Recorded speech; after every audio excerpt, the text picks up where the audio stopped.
Welcome back to Fast Casual, where we dive deep into the strategies and innovations shaping the restaurant and hospitality industry.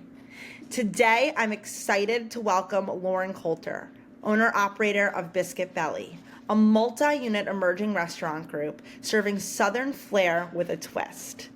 Lauren has been instrumental in growing the brand and beginning to lay the groundwork for their franchise model. We'll be discussing how Lauren has transitioned into the hospitality industry and what's in store for Biscuit Belly on this incredible Women in Leadership series. Lauren, it is great to have you on the show today. I am so excited. I'm also so excited for this Women in Leadership series where we're going to be chatting with other women in the hospitality space. That just gets me so excited to kind of hear your perspective, the growth that you've built for the brand. So I feel like I'm not going to be able to do it justice. So I'm going to toss it to you. I'd love you to give the listeners that 60-second elevator pitch. Right. Yeah, thank you so much. Biscuit Belly has been a fun, wild ride. I do not have a background in food or hospitality. I, on paper, am a pharmacist, as is my husband. So this world was very new to me. I did work in food service when I was in high school. That was like my first job, as a chicken person at Guthrie's. I was a just front of house girl, and it was great. I loved it. But, went to college, took a job in the field I was in and focused on that for a number of years. My husband, same. He was a pharmacist, but had always wanted to open up his own thing. And so, from I think the first day that we met, he had said, "Hey, let's open up a business, or someday I want to open up a business." And we didn't know exactly what that was. And we kind of dove into small business ownership through those paint and drink places. So we owned one called Uptown Art. So Okay, a lot of people, I love those. yeah, they're crazy. They were, at the time, it was very hot. There was nothing like that here in Louisville, and just really low barrier to entry, low cost of goods.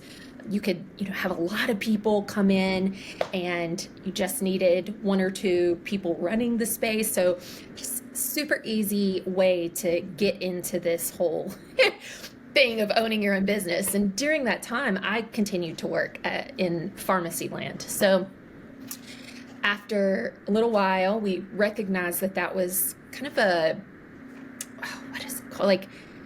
Up and then down. It Yeah, wasn't it's like a roller coaster. Yes. And so we were like, we should sell it. So we sold it and decided to open up a restaurant.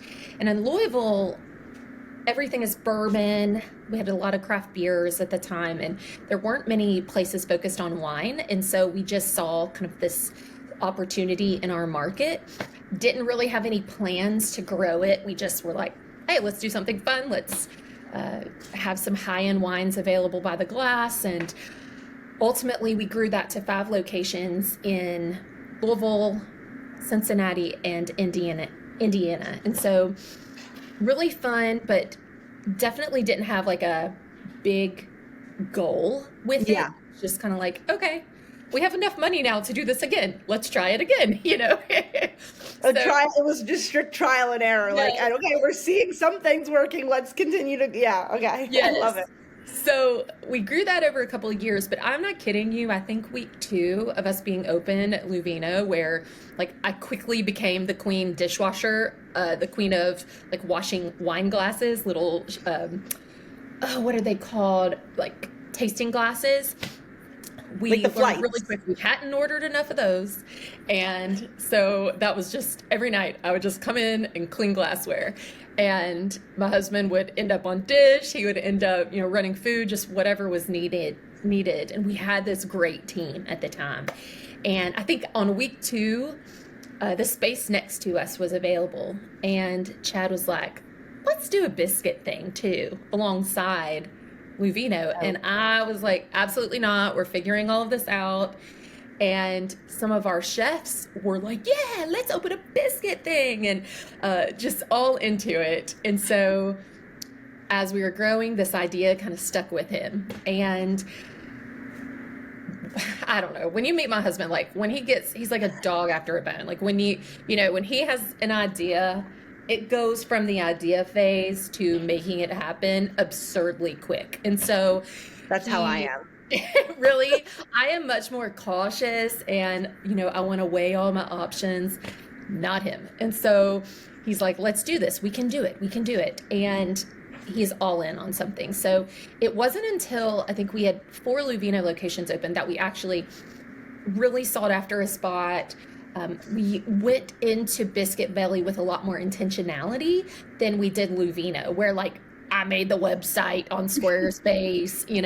Biscuit Belly was like, we spent almost a year really figuring out branding, thinking about product, having people in to taste test different types of biscuits and different types of food. And so we spent just a lot of time really focused down on what that menu would look like and what we wanted the experience to be. So ultimately, we opened the first Biscuit Belly. It did great. We opened a 5th Luvino. We opened a 2nd Biscuit Belly. And it was then that we just really started to realize, like, dang, there's some real opportunity here. And so with Luvino, there was super expensive to open, intensive training. I mean, with 60, 70 wines by the glass, it was a lot of people. It was a lot of work to get a store open. And while Biscuit Belly is also a lot of work, that barrier is just much lower. So we just were like, we could do something with this. We could make this happen. So decided to look at franchising, expanding through additional corporate stores, just kind of weighing a bunch of options. And that's kind of how we got to where we are today. We have sold Luvino, so we focus all in only on Biscuit Belly. But I think that we learned a lot with that Luvino experience of what a full service experience is versus a traditional fast casual, and how we wanted to almost integrate the two.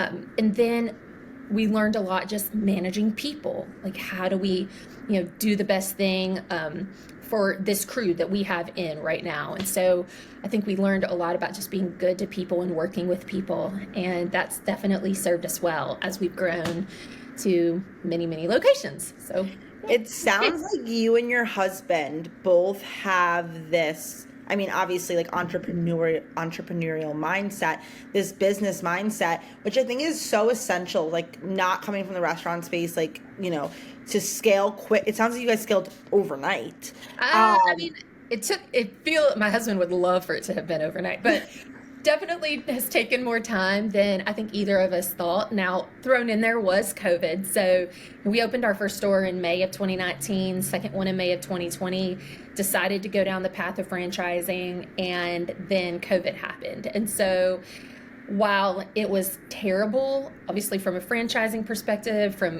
in Louisville, just from a restaurant, it was stressful and anxiety ridden and frustrating. But the good news was it allowed us the capacity to really focus in on making things amazing, really making sure that we had our stuff together, so that as we would bring franchise partners in, we were much more competent. And so I think that had we had everything moved up without COVID, we would have definitely been flying by the seat of our pants, and it probably could have been ultimately like a rough time for us. So it's like, I'm oddly thankful for the time, for the opportunity to really just dive in and make things be great from the beginning.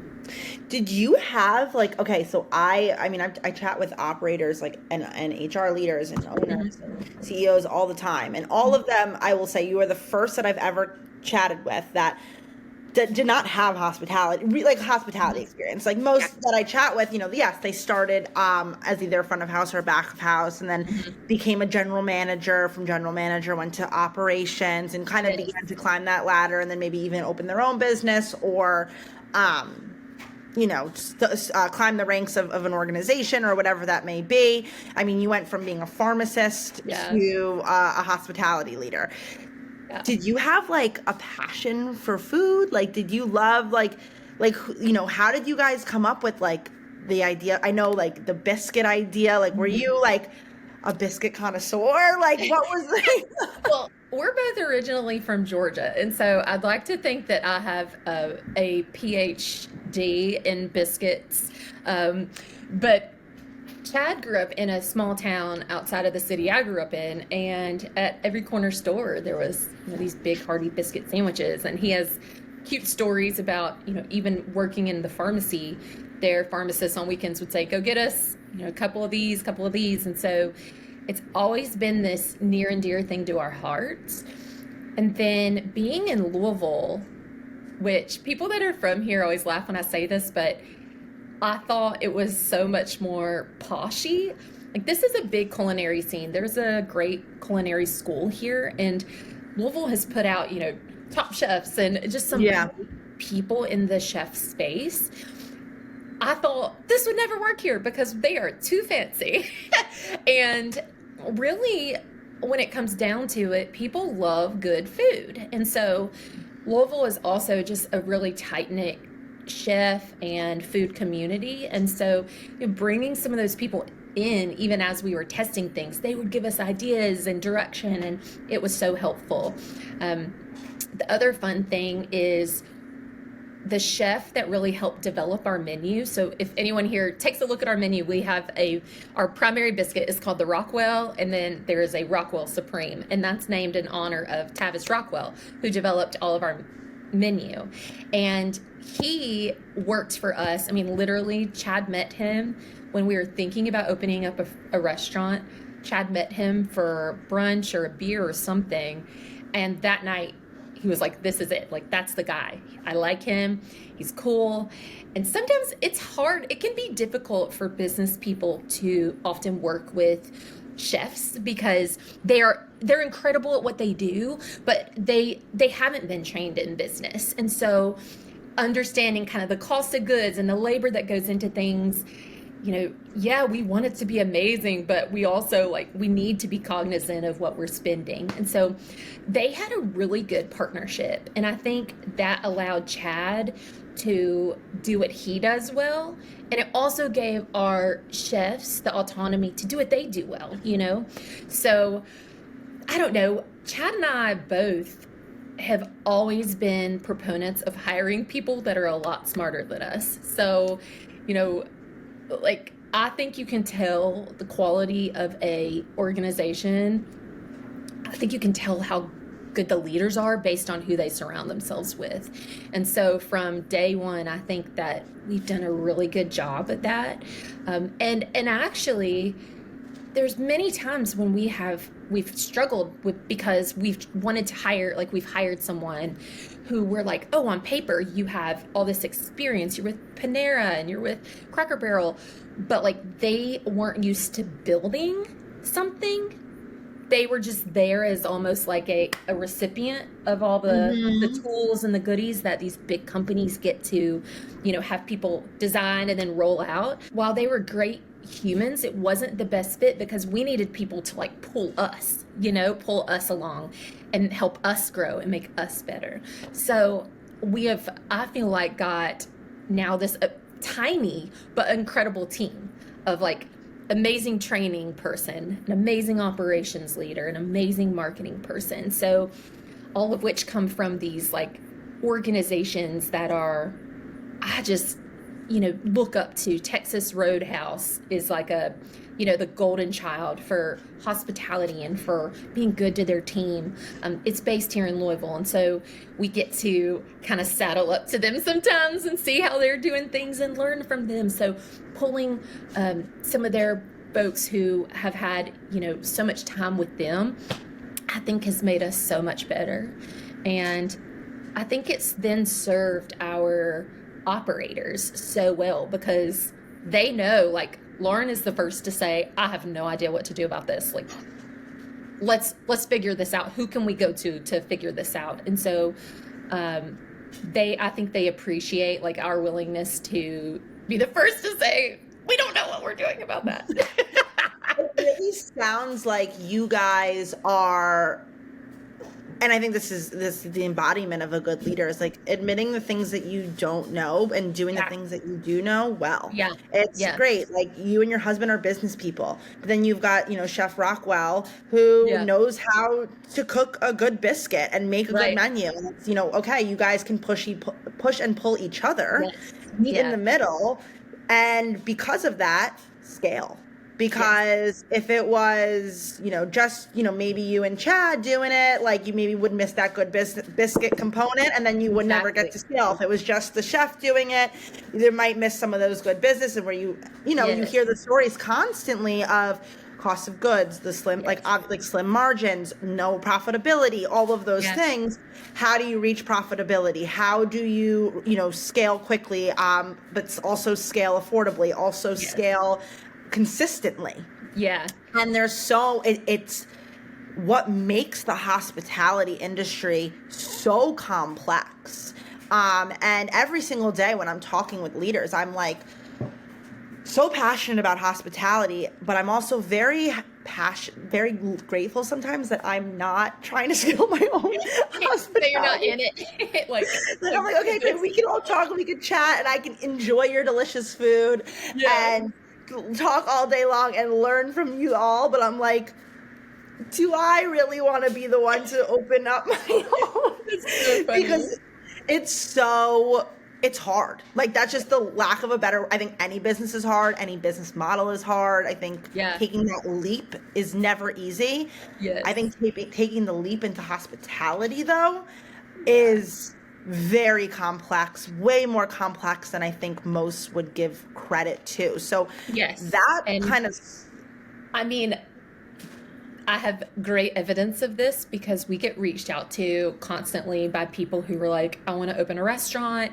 Yours looks good because it's only open in the mornings. And I'm like, bruh, sometimes I'm working like still all night long. Yeah, we close at 3. It's great for our team, but like I'm still, doing stuff all night. But we require, if it's someone who has not like owned their own restaurant, specifically restaurant, we require them to come in as part of our discovery day and work a weekend. And ideally they would be there Saturday and Sunday. And those are, I mean, they're just crazy, but we want them to see the crazy. And I have only had one guy make it through the whole weekend.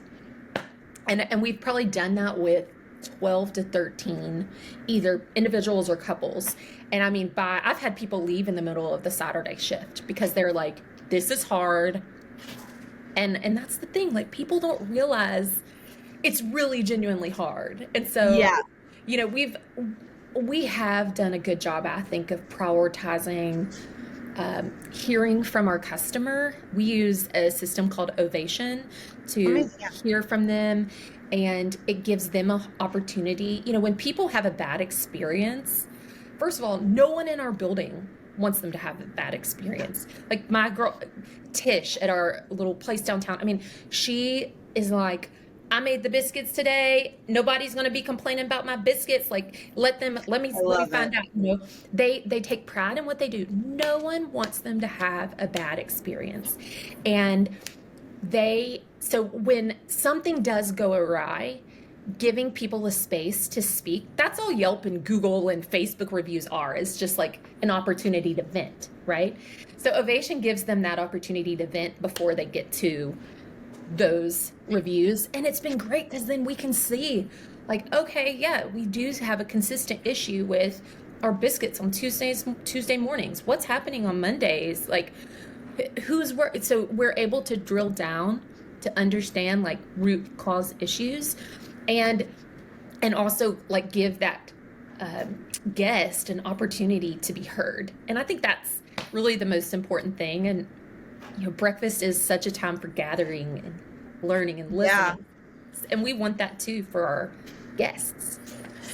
So it kind of brings me to like my next point. So obviously, we're big in the tech space here at Landed. Big proponent of technology and implementing technology into process for growth. I think trying to find a better term than necessary evil, because I don't think it's evil. I think it's making it just more efficient for growth Yes. and scale and all of these, you know, to your point, like Oh, yeah. components of the customer, of the employee, of, you know, how can we just be better? Yeah. And it's removing a lot of that manual work, that guessing game of, well, I don't really know. So would love to hear like how technology has helped you guys scale, has helped you develop in what is essentially a new industry for you. Right. I think that at the beginning, you know, when you're small and you have a million salespeople coming to you, you want to do all the things. And we spent 2022, I think, saying like, yeah, let's do that. Let's do that. Oh, let's do this. And we had so many technology pieces that were disjointed and that didn't speak to one another, and that ultimately people were not using. And so we really took, you know, you have to intentionally take a step back, and we whiteboarded every single system that we used or that required a login or whatever. And we were like, okay, which ones we prioritized the customer experience and our team's simple, like how do we make it as simple as possible for our team? So with that, you know, yeah, this data that we can get from X, Y, or Z is great, but if you don't have anyone who can dig in, make something make sense of it, and provide you actionable insights, what does it matter what good things you're bringing in? And so really we just started cutting things. Like, we don't need this, we don't need this. I think we prioritized, obviously, third-party delivery integration. It's not going away. It's going to be here. Unfortunately, it costs us so much more to do it, but it's worth it because, I mean, it's still between 20 and 30% of our sales. So yeah, so it's so great for the P&L. It's not, you're not having it, you would take a blow. Exactly. You have to have it. And so then prioritizing a system that will integrate all of those so that we don't have a million tablets and different things, bells and whistles going off, you know, something with one login where we can see it all, that has been super important to us. And then I think the biggest thing that we did from a customer, obviously we do have a loyalty program. We felt like we had to have one. Just something to bring people, you know, back and make sure Gamify something. Gamify it. Yep. Yeah. We're hearing them. We are giving them something. We're getting them back in. So having that experience be a part of it was key. And then really just Ovation has been amazing at listening to the customer, listening to the guests, figuring out where their priorities are and how we can do better in that space. So those three things, I mean, now it's funny because now every bit of technology that comes our way, I'm like, you know, hang on. Let's really analyze, like, do we need this? Do we need this? Do we need this? And yeah, it's kept us from, I would say, well, it's helped, I guess, skinny down the things that we're pushing our operators to really engage with. I mean, there's only so much time in a day. There's only so much mental space. Like, if we want our team to be healthy and happy and to stick with us, we need to keep this as simple as possible. We've already talked about how hard it is to just do the food, execute it well. Everything else, we need to just have be like easy button 101. And so, yeah, again, prioritizing customer experience and learnings from them. And then just simplification for our team has been number one. And that's, so being like working in the hospitality technology space, one thing I said, I call it the need to haves and the nice to haves. Yes. And the need to haves right now, to your point, are removing manual work from your internal team's plates. Yep. And supporting your guest experience. Yep. Those are the need to haves. If your piece of technology can achieve just that, it is the right piece of technology. Exactly. If your technology is doing the bells and all the whistles, but it is not doing operational efficiency and guest experience, you might you might just be adding some bells and whistles for the sake of bells and whistles, or it could be great for something else. But maybe if you're looking to slim down, I don't know. But I think that you hit the nail on the head. Those two components are essential for growth. Yep. And that's where people shouldn't be afraid of technology. Right. I think that's from an educational standpoint is, talking with a lot of leaders every day, HR, operations, CEOs. Some people are still have that they're afraid of that technology because it is so new. Right. But to your point, if it's supporting those two aspects, it's a no-brainer because it's just giving you time back in your day to focus on other things that are going to just make you more money. At the end of the day, it's a business. Exactly. I would love to, I have to ask, it popped up in my head earlier, then I got excited about technology. So my wheels are spinning. What was the biggest culture shock for you? Going from pharmacy land, as you said, to hospitality world. What was it? What was one thing where you're like, okay, I expected this. Yeah, everybody's right about the hospitality world in this one. And then what was one where you were like, holy crap, why did no one tell me about this? What was that like? Oh my goodness. That's a great question. I mean, I think that this is going to sound almost cliche, but I think that something that I continue to learn is the importance of obnoxiously shoving our values into the face of any human who wants to interview with us. I am constantly shocked at people that we even hire that go down the path, it doesn't work out, and I'm like, why? I need you to smile. At breakfast, when you come here, I am, butterflies and rainbows. Yeah, I don't care if it's in the morning. We are happy. We are dee, dee, dee, dee. And if you aren't living and breathing that, why would you even apply here? And, we always joke, we'll just go stand outside Chick-fil-A and just get their cast-offs and, it's fine. But they got something going because people know when they walk in that door, I have to say, have a good day. Thank you. My pleasure. My pleasure. They have to say my pleasure. And they are perky. And I'll see them at one of the stores here and they'll be like, I really think my legs are going to fall off. They are so just engaging and over the top. And I think that continues to be the biggest thing that I'm like, people, look at who we are. And then I get mad at our team members because I'm like, that girl didn't even smile in the interview. What you think she's gonna do? This is the best that we're getting at the first, encounter. And then, straight up, just the number of people that apply for jobs that don't actually want to work, that don't come in for interviews and don't want to, I'm like, what do you all? And maybe that's part of it. Maybe they came in and they're like, these people are too perky for me. That's fine. I'd rather, repel people with our values as well as attract them.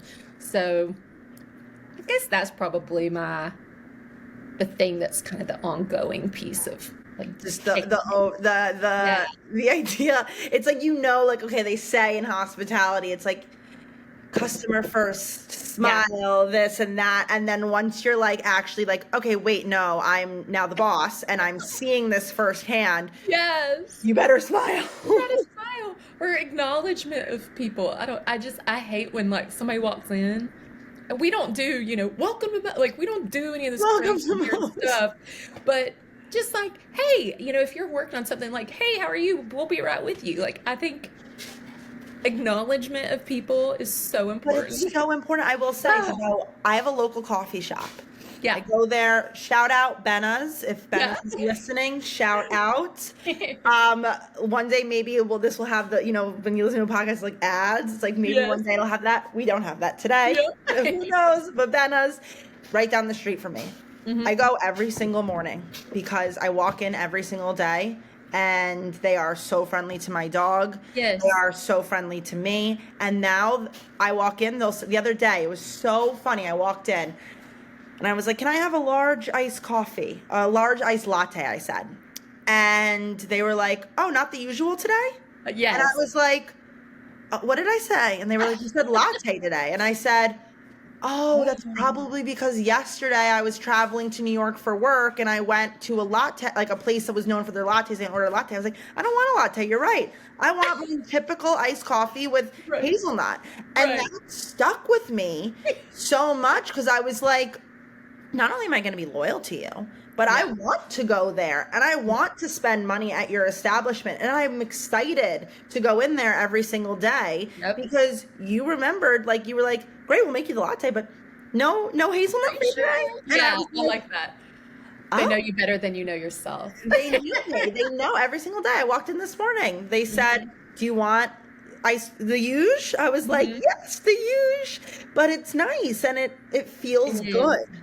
And I mean, really, when it comes down to it, there's data that shows that, people want to say like, oh, restaurants are going up in price and blah, blah, blah, blah. People are willing to spend their money where they feel like seen and heard and have a good experience. And the data that we keep reading says that you have one chance. And if they do not feel seen, heard, felt good experience on the first time, their likelihood of coming back is so minimal. And so the hardest thing, everyone will tell you, the hardest thing is acquiring a new customer. The easiest thing is getting your same customers to come back. So every time that we have somebody have a bad experience, all I think is, the lifetime value of that, like, that's gone, And so I think too, just, I don't know, being almost overly, being more than what people expect and is key. Our experience at Biscuit Belly, it's fast casual in the sense that we don't take reservations, we don't take the order at the table, but so people come in, they order, and they sit down, but everything else is full service. And so there is nothing that I love better than, people getting up and they're looking around for the trash cans because they think they need to take it. And our team says, no, just go, have a great day. We got it for you. And they're like, oh, And so giving people that, extra experience piece, people are willing to pay for it. They're willing to come back. And I mean, that's ultimately like the gold star, I'm a huge foodie. So that's like also another layer to my hospitality enthusiasm. I'm constantly looking for new places to try and all of these things. And, when I met my boyfriend, he was not a big foodie. He was not somebody who really enjoyed I wouldn't say trying new things, but that food experience. And obviously being with me, that has completely changed because I'm all about the experience and the food and all of it. But last night we went out to dinner and he was like, for me, now that I'm becoming more engaged in the food scene and really appreciating the food scene and trying new places, whether it be a quick service, fast casual, or a really nice, like, high-end dining experience, he goes, for me, outside of the food, it's the experience. Like, it is how I feel in that restaurant. Exactly. And that, to me, that's when I want to go back. That's when I want to be a continuous customer, because to me, it's like, I'm not as nitpicky on the food. He's like, obviously I want to eat good food, but he's like, I'm looking for that experience, that feeling before anything else. Yep. And then obviously, I mean, he's like, obviously if your food's crap, like, right. And it's almost secondary. And I love when, our operators are walking around, if they see someone like poking at their food, just, hey, what's going on? Did you not like it? Like, we want you to be happy. I'm going to go back and I'm going to get you something because I want to make sure you're happy. And so, even if they're like, oh, this isn't quite what I wanted. Great. What do you love? Like, I'm going to just go figure out something to get you and I'll surprise you, I love it. That if they feel special, they're guaranteed. I mean, they'll come back. They'll tell their buddy. And I'm like, I'm in Philadelphia. What are your plans to come up north? Because I'm like, I would love to come there. I mean, do you know any multi-unit restaurant operators? Probably. I'll look. I'll have to Anyone look. is listening and wants to get into a breakfast concept, hit me up. I'm just Yeah, please. I mean, so what is your breakdown of corporate to franchise? We have, let's see, we have 3 corporate stores. We have 1, 2, 3, 4. It's about to be 4. Oh, it is 4. I'm sorry. It's about to be 5 joint venture stores where we did like friends and family raise some money and then we manage it. So we treat it like a corporate store. Okay. And then we have, let's see, 2 in Lexington by the same group, 2 in Alabama by the same group, and they opened up 2 in Charlotte, North Carolina. And then we have one more, and brain going out of my mind about where it is. And when you guys began to franchise, what did you feel was one of the biggest hurdles? Like, Well, I think that initially opening a restaurant is not cheap. And initially, it's definitely brand awareness. Kind of, I talked to some great operators that were like, we aren't pioneers, we're settlers. Like, once you get 20 or 30 stores, we'll be interested in doing a big thing. But until then, so really there is a clear like division of people who are cool with like startup style restaurants, and then people who are like, give me the book. I want the playbook and I want it to be perfect and I want to rinse and repeat.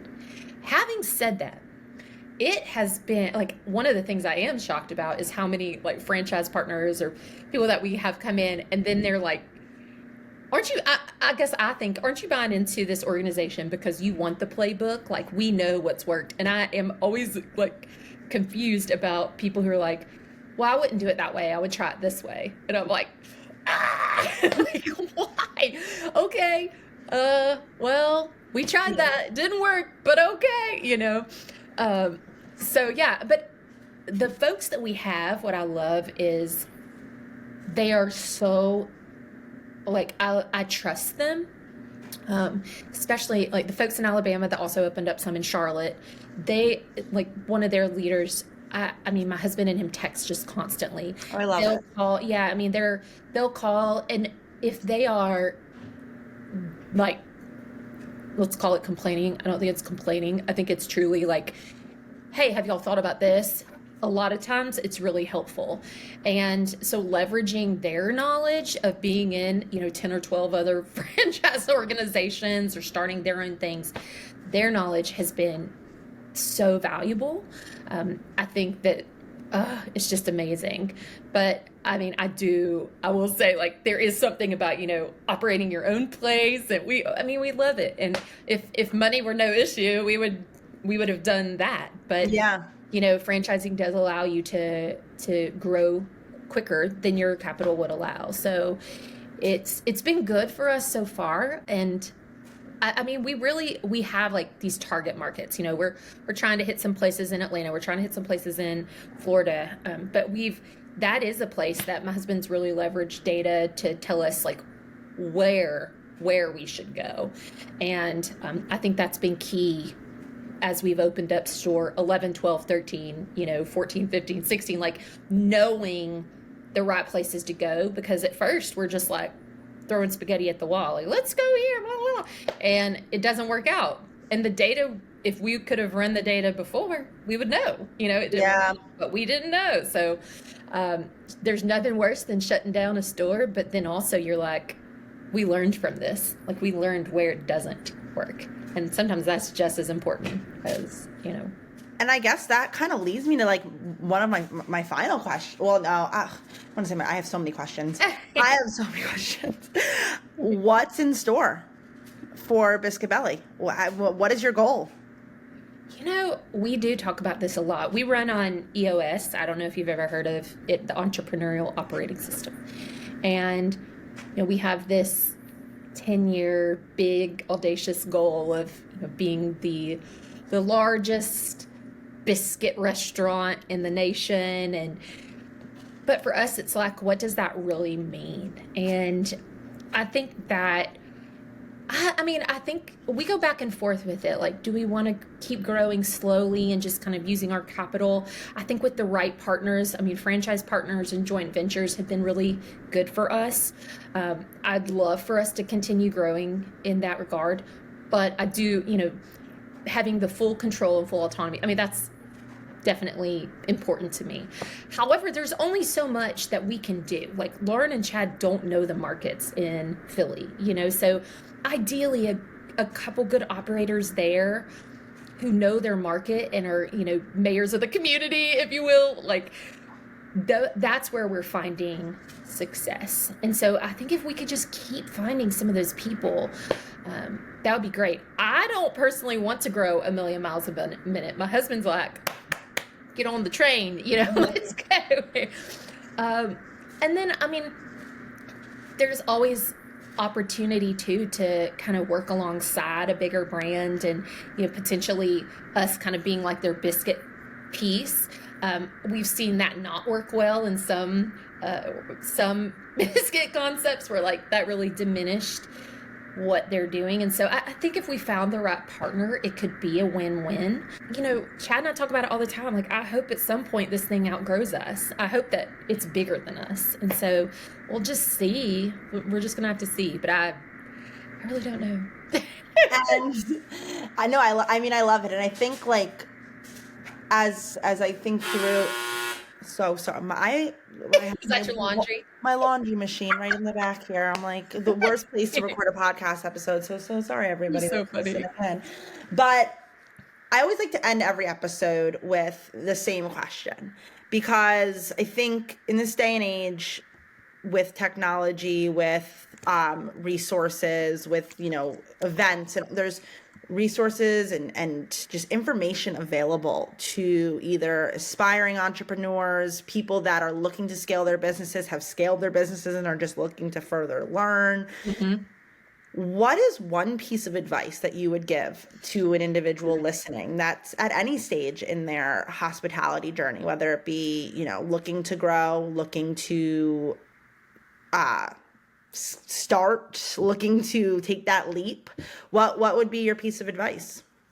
I mean, I can't undervalue. I can't speak highly enough about just having, I hate this word, like a mentor. I hate the word mentor, but I think being intentional about finding someone that is in the space that you want to be in, who can help you really see the good, bad, and ugly. I think a lot of times people see the good and they don't see the scary or the hard parts.